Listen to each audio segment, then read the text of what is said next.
Hey guys, അപ്പോൾ സ്കൂളൊക്കെ വിട്ട് വന്നതിന് ശേഷം ഞാൻ ബിസിനസ് എടുത്ത് വെച്ച് പഠിക്കാമെന്ന് വിചാരിച്ചു. അന്നത്തെ പോലെ തന്നെ ഇപ്പോഴും നല്ല തണുപ്പാണ്. ഞാൻ ഫസ്റ്റ് സ്റ്റാറ്റിസ്റ്റിക്സ് എടുത്ത് പഠിക്കാമെന്നാണ് വിചാരിച്ചത്.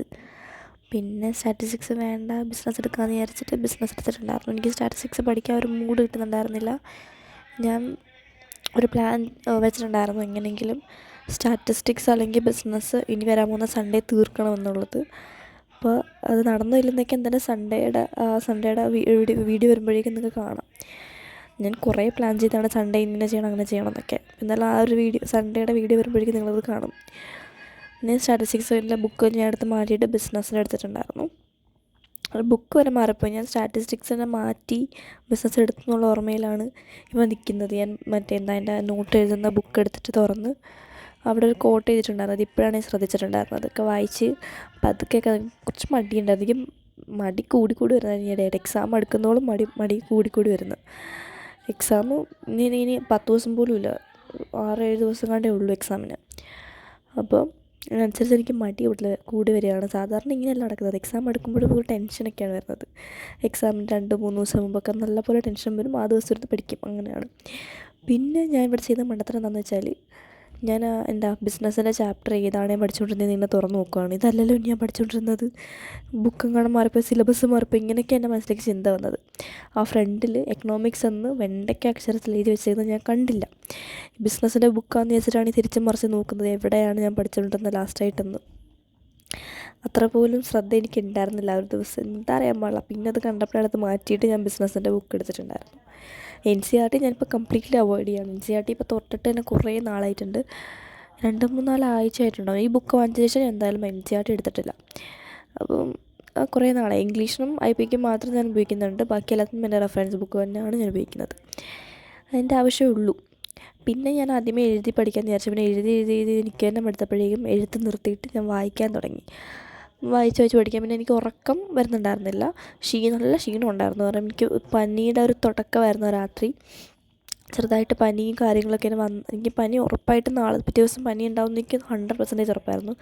കാരണം അത്രത്തോളം എനിക്ക് ബ്രീത്തിങ്ങിൻ്റെ ഇഷ്യൂ ഉണ്ടായിരുന്നു. പിന്നെ തലവേദന, ശരീരവേദന എനിക്ക് 2-3 ദിവസമായിട്ടുണ്ട്. പിന്നെ അന്നത്തെ ദിവസം അത്ര ശരീരവേദന ഉണ്ടായിരുന്നില്ല.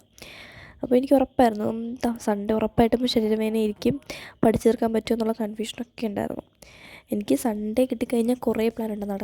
അതൊരിക്കലും നടക്കാറുമില്ല. എന്തായാലും ആ ഒരു ദിവസത്തെ ഞാൻ കുറേ പ്ലാൻ ചെയ്തിട്ടുണ്ടായിരുന്നു, സൺഡേ ഇത് ചെയ്യണം എന്നൊക്കെ. അപ്പോൾ ഇതെല്ലാം നമുക്ക് നോക്കാം, അത് ആ സൺഡേ നടക്കുമോ ഇല്ലയോ എന്നൊക്കെ.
പിന്നെ അന്നത്തെ ദിവസം ഞാൻ അത്രയൊക്കെ പഠിച്ചിട്ടുണ്ടായിരുന്നുള്ളൂ. അപ്പോൾ എന്തായാലും ഇത്രയുള്ള ഇന്നത്തെ video. Thanks for watching. Bye bye.